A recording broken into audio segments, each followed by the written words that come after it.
السلام علیکم، بہت بہت شکریہ ساتھ دینے کا. رؤف صاحب فرمائیے گا کہ نواز شریف صاحب نے کیا آفیشلی جو ہے اپنے بیانیے کی بنیاد ڈال دی ہے واپس آ کے یہ نام جو ہیں انہی کے اوپر ایک دفعہ پھر سیاست کی جائے گی؟ اور ان وے اگر آپ دیکھیں تو یہ نیریٹو جو ہے یہ نیریٹو تو آج شاید پی ٹی آئی کا بنتا ہے، مگر وہ نیریٹو اینٹی اسٹیبلشمنٹ بھی جانا. اب میاں صاحب جو ہے اس نیریٹو کو لے کر میدان میں اتریں گے. ویسے میاں صاحب کے ان نیریٹوز کو زیادہ سیریس لینے کی ضرورت نہیں ہے. اس کی وجہ ہے کہ مجھے یاد ہے 2006، 7، 8 میں ارشد شریف، ہمارے شہید دوست، اور بھی ضیاء الدین صاحب، ہم لندن میں رپورٹنگ کر رہے تھے. اور میاں صاحب ایگزیکٹ آپ اس وقت کے ان کے اگر آپ ذرا کلپس اگر دیکھیں کبھی ڈان کی نیوز کی ان کی رپورٹ جو ہم فائل کرتے تھے وہاں سے کبھی پڑھیں فائل نکال کے، آپ کو لگے گا کہ اس کا رپیٹ ہی ہو رہا ہے. اس کا کوئی اس میں کوئی مطلب کام فل اسٹاپ کا فرق نہیں، صرف نام اور کریکٹر بدلے ہیں اس وقت، اگر آپ اس میں ذہن میں رکھیں. اور اس وقت ان کا پتہ کیا نعرہ تھا، ان کا نیریٹو جو انہوں نے آ کے دینا تھا جناب مشرف کے خلاف، کیونکہ وہ سٹنگ تھے جہاں پہ انہوں نے کہا ہم آئیں گے کارگل پہ کمیشن بنائیں گے. اس وقت یہ کارگل کے جرنیلوں کو انہوں نے سزائیں دینی تھی. 3-4 نام اس وقت بھی لیتے تھے، 2-3 تو مجھے یاد ہیں، باقی اگر بھول جاؤں تو آپ ریمائنڈ کروائے. ایک کہتے جناب مشرف صاحب کارگل پہ چڑھ گئے تھے، انہوں نے بہت غلط کیا تھا، جو میں سمجھتا ہوں واقعی غلط کیا تھا. 3000 ہمارے فوجی شہید ہوئے تھے. ٹوٹلی ایک آپ نے بوگس قسم کا کارگل انکوائری کا کہہ کے 2013 میں آئے تھے. اچھا، اس کے بعد دینے پڑ گئے تھے جنرل آرٹیکل 6 بھی. اگین اس میں میرا خیال توقیر ضیاء صاحب تھے، اس کے ساتھ جاوید احسن صاحب تھے، یہ جو کمانڈر وغیرہ تھے. اور جس کا اس وقت کی آپ کی ملٹری کمانڈ کو، ہائر کمانڈ جو دیگر تھے، کور کمانڈرز کو بھی نہیں پتا تھا، آپ کی فضائیہ کو، نیول تک کو بھی نہیں پتا تھا کہ آپ کارگل پہ چڑھائی کر گئے اور آپ نے اپنے 3000 ہمارے جوان وہاں پہ شہید کرا دیے تھے. تو اس وقت ان کا نیریٹو یہ تھا کہ میں پاکستان واپس پہنچ کے تو ہم نے یہاں پہ جو کارگل کے وہ تھے جس کے ذمہ دار تھے جنرل سے، جن کی وجہ سے یہ ہمارے فوجی شہید ہوئے، انڈیا کے ساتھ ہمارے ریلیشن شپ خراب ہوئے، پیس ڈیریل ہوا، اور مجھے جیل میں ڈالا کہ ہم آئیں گے اور ان کو ٹرائل کریں گے.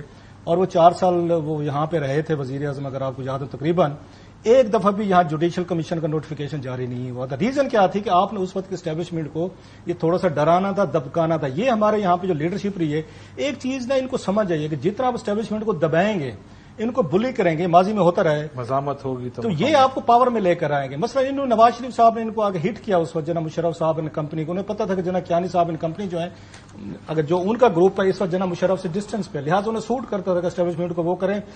اور اسٹیبلشمنٹ نے ان سے بچنے کے لیے، ان کی بلی سے بچنے کے لیے ان کو پاور میں لے کے. اچھا، سیم یہ بات ہے ان کو خان صاحب کو سمجھ آ گئی. خان صاحب کو تو یہ مزاحمت ہوگی تو مفاہمت نہیں، انہیں بعد میں سمجھ اس بات کی کہ اگر آپ ہٹ، جتنا انہوں نے خان صاحب نے ہٹ کیا ہے اسٹیبلشمنٹ پہ، پاکستان کی آرمی پہ، ان کی چیزوں پہ، آج تک پاکستانی تاریخ میں کسی نے کیا. بس 71 اٹھا لیں، اس کے بعد آپ اگر بلوچستان اٹھا دیں، فاٹا آپ اٹھا دیں، ڈرون اٹھا لیں، سارے انہوں نے بھی ہٹ کیا. اب سیم ہماری جو اسٹیبلشمنٹ تھی خان صاحب کی پاور میں لے کر آئی، ان کو بھی اقتدار میں دیا. یہ بات اب ان کو سمجھ آ چکی ہے کہ اگر آپ نے سپیس لینی ہے تو آپ کو اسٹیبلشمنٹ کو کہیں نہ کہیں پہ ہٹ کرنا پڑے گا. اچھا، اب یہ کون سی سپیس لینا چاہ رہے ہیں میاں صاحب؟ مسئلہ یہ ہے، یہی تو پرابلم ہے. تو آپ ایک طرف جب یہاں پہ آئیں گے اور اسٹیبلشمنٹ کو کہیں گے کہ جناب میں وہ پرانا نواز شریف ہوں، پہلا مسئلہ تو وہیں سے شروع ہو جائے گا. اسٹیبلشمنٹ کہے گی اس کا مطلب جو ہی حکومت بنے گی پہلا ٹارگٹ دوبارہ اسٹیبلشمنٹ ہوگی. اور کیا اسٹیبلشمنٹ جنرل باجوہ کو دوبارہ کٹہرے میں کھڑے ہونے دے گی؟ کیا اس سے پہلے جنرل مشرف صاحب، آپ کو یاد ہوگا، انہوں نے جانا عدالت تھا، ہاسپٹل پہنچ گئے تھے. ہاسپٹل پہنچ تو گئے تھے لیکن روٹ لگا ہوا تھا ایئرپورٹ کا. بالکل روٹ ایئرپورٹ کا لگا تھا. اور یہ بات بعد میں جو لوگ اس ساری چیز کو مینج کرتے انہوں نے کہا ہمارے لیے بھی سرپرائز تھا کہ انہوں نے ایئرپورٹ آنا تھا، جہاز کھڑا تھا، انہیں پاکستان سے باہر جانا تھا، لیکن پھر کسی وجہ سے ہاسپٹل چلے گئے. دیکھیے، بیانیہ انہوں نے بنانا، کوئی چیز تو ایسی ہے جو مارکیٹ میں جا کے بیچنی ہے. وہ واپس آ رہے ہیں، یعنی کہ آتے ہی ان کو سب سے پہلے تو پولیس وین میں ڈال کے ایبسکانڈر ہیں، کانوکٹ ہیں، سیدھا جیل منتقل کرنا ہے انلیس ان کو بیل ملے. پیش تو انہیں عدالت میں، دیر از نو ادر آپشن. بریدر مل سکتا ہے 1-2 دن کا، مگر پھر بھی مینار پاکستان سے خطاب کی تیاریاں ہو رہی ہیں، جلسوں سے، اور ایک بڑے عید المساد استقبال کی تیاریاں ہو رہی ہیں. اس سارے کے بیچ میں جنرل باجوہ، جنرل فیض، آنریبل ججز کا نام لے کر کہنا کہ حساب تو ہوگا. دیکھیں، از ہی پلئنگ وتھ فائر؟ میں فی الحال یہی ان کو دیکھیں، ان کو بیانیہ چاہیے.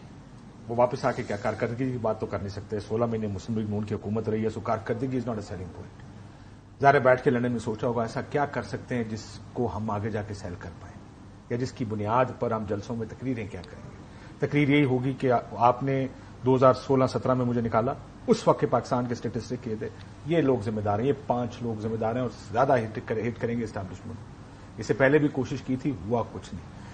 سوال یہ پوچھا جائے گا سر اسی سے تو ڈیل کر کے انہوں نے آپ کو پاکستان سے باہر بھیجا, انہی نے جب انہی کو آپ نے ایکسٹینشن دی, حلف اٹھا کے ایکسٹینشنیں دلوائی, اور پھر 16 ماہ خاموشی آپ نے لی. جو مذاکرات ہوئے اس وقت میاں صاحب نے کہا مذاکرات کسی درمیان انٹرمیڈیری کے ساتھ نہیں ہوں گے, میں ڈائریکٹ مذاکرات کروں گا. جب یہ 2018 کے بعد ان کے ساتھ مذاکرات شروع ہوئے, سو آپ یہ سارا کر کے دیکھیں, آئی کین انڈرسٹینڈ کہ اگر آپ ایک لڑائی ایسی لڑ رہے ہوں جس میں آپ کو لگتا ہو کہ اسٹیبلشمنٹ میرے خلاف ہے, مجھے اس کو پش بیک کرنا ہے, اور اس پش بیک کرنے کے لیے مجھے اینٹی اسٹیبلشمنٹ بیانیہ چاہیے, جیسے کہ عمران خان صاحب نے کیا, جیسے نواز شریف صاحب نے اس وقت کیا جب انہوں نے کہا مجھے کیوں نکالا اور ووٹ کو عزت دو. ہوا کیا تھا, نواز شریف صاحب کو باہر نکالا گیا, انہوں نے اینٹی اسٹیبلشمنٹ بیانیہ بنایا, اور وہ وقت ٹھیک تھا اس کے لیے. عمران خان صاحب کو وقت ٹھیک تھا کیونکہ ان کو نکالا گیا تھا اسٹیبلشمنٹ کی طرف سے. اب ان کو اسٹیبلشمنٹ کو بیک فٹ پہ ڈالنا تھا اپنی بات منوانے کے لیے, وہ جو کہ نہیں ہوا. لیکن وہ بیانیہ وقت صحیح نہیں ہے, وہ ٹائمنگ سمجھ آتی ہے, یہ ٹائمنگ سمجھ آ رہی ہے. بیانیہ تو ٹھیک ہے, بیانیہ اچھا ہے, بیانیہ چلے گا, پنجاب میں بھی چلتا ہے یہ بیانیہ, لیکن کس حد تک چلے گا وہ ایک علیحدہ بحث ہے. لیکن اس میں اسٹیبلشمنٹ کیسے ریئیکٹ کرے گی, کیا وہ یہ اسٹیبلشمنٹ یہ سوچے گی؟ ابھی ہم ظاہر ہے پاکستان کی موجودہ حالات میں بات کریں, میں تو سمجھتا ہوں کہ اسٹیبلشمنٹ کا کوئی رول نہیں ہونا چاہیے پالیٹکس میں, لیکن ہے. پاکستان کا اسٹیبلشمنٹ کا کوئی رول نہیں ہونا چاہیے مینوورنگ آف الیکشنز میں, لیکن ہے. یہاں پر جو لیول پلینگ فیلڈ کی بات ہو رہی ہے وہ کیا بات ہو رہی ہے کہ میاں صاحب کو فری بی دی جا رہی ہے, باقی ساروں کے ہاتھ پاؤں باندھ دیے, کسی کو تو ہاتھ پاؤں باندھ کے جیل میں بھی ڈال دیا. اس فری بی کے اندر کہیں ان کو یہ بھی اجازت ہے یا اجازت لی ہوگی کہ بھئی یہ میرے حتف تنقید رہیں گے اور رہ سکتے ہیں اس صورتحال میں؟ مگر رؤوف صاحب, یہ 31 جولائی 2023 کو خواجہ آصف نے آن ریکارڈ آ کر کہا تھا کہ سخت ترین ہدایات میاں صاحب کی طرف سے آئی ہیں کہ چیف عوامی اسٹاف باجوہ صاحب کو 3 سال کی ایکسٹینشن دی جائے گی, اور پھر لائن حاضر ہو کے پوری کی پوری مسلم لیگ نون نے ووٹ ڈالا تھا.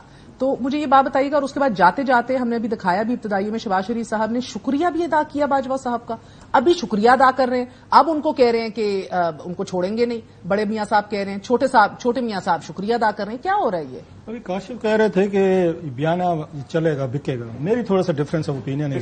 اب سے پنجاب کے اندر اب بک رہا ہے, بکے گا یا نہیں بکے گا, میرا اس پہ تھوڑا ڈفرینٹ ہے. خان صاحب کا بیانیہ اس لیے بک گیا کہ وہ سرونگ اسٹیبلشمنٹ کے خلاف تھا. جو سرونگ جنرل سے, چاہے وہ باجوہ صاحب تھے یا بعد میں آنے والے لوگ تھے, ان کو ہٹ کر رہے تھے, ٹارگٹ کر رہے تھے. جو سروس میں بیٹھے ہوئے تھے, سروس میں بیٹھے ہوئے لوگوں کو ہٹ کرنا, ٹارگٹ کرنا, وہ فیسینیٹ کرتا ہے, لوگوں کو بھی کرتا ہے, ووٹرز کو بھی کرتا ہے. ایک ماچو سٹائل ہیروزم, واہ واہ کیا بات ہے جی, آپ تو پائے گئے ہیں جی, آپ نے سرونگ لوگوں کو نہیں چھوڑا. جو بتا جو میاں صاحب بیانیہ لے کے آ رہے ہیں وہ ریٹائر لوگوں کے خلاف ہے, جو آلریڈی مارکیٹ میں موجود نہیں ہے, جو اپنا جواب بھی نہیں دے سکتے, ہٹ بیک بھی نہیں کر سکتے. لہٰذا ہمارے یہاں جو ڈیڈ آدمی ہو نا, وہ ڈیڈ ہارس کو ٹھوکریں مارنے کا, آ کے کرنے کا, یہ تو صحیح ہے. میں سمجھ, مگر یہ کون سی پالیسی ہے کہ جب آپ کو سوٹ کرے آپ اس ڈیڈ ہارس کو ہاتھ نہ لگائیں, ایکسٹینشن بھی دیں, اور جب آپ کو سوٹ کرے تو پھر اب آپ واپس انٹرسٹ بیس, مطلب آپ اور ہم تینوں جانتے ہوتے ہیں کہ کیوں کیا گیا تھا. بہت 16 ماہ ان کی تعریف کی ہے شہباز شریف صاحب نے, مریم صاحبہ نے سوال ان کے اوائڈ کیے نو کامنٹ کہہ کے, اور اس سے پہلے 3.5 سال گجرانوالہ میں تقریر کر کے ایک پورا چارج شیٹ کیا ہے, اور اب 16 ماہ بعد آ کے پھر ان کو چارج شیٹ کر. اس کی وجہ تھی سیاست میں کوئی کسی کا سگا نہیں ہوتا. یہ تم سارے بہن بھائی سگے نہیں ہوتے, لیو لون کے آپ کہہ رہے ہیں کہ جنرل باجوہ اور نواز شریف صاحب نے اگر کوئی ڈیل ماری تھی کہ آپ کو میں 3 سال کے لیے ووٹ ڈالوں گا اور میں آپ کو یہاں سے جیل سے نکال کے بھیجوں گا, تو آپ کا خیال ہے ساری عمر کے لیے یاریں دوستیں پالی جائیں گے؟ ایسے نہیں پالی جاتی ہوتی, انٹرسٹ بیسڈ ہوتے. They are no free lunches. انہوں نے 3 سال لے لیے, انہوں نے ان کو جیل سے نکال دیا, تو لہٰذا اس میں وہ کہتے ہیں کوئی فیور تو نہیں رہی. اٹ واز ایکول, مطلب 50-50, آپ نے بھی فائدے لیے, انہوں نے بھی فائدے لیے, دونوں یہ اگین بوتھ جو ہیں وہ اس میں ایکول ہیں.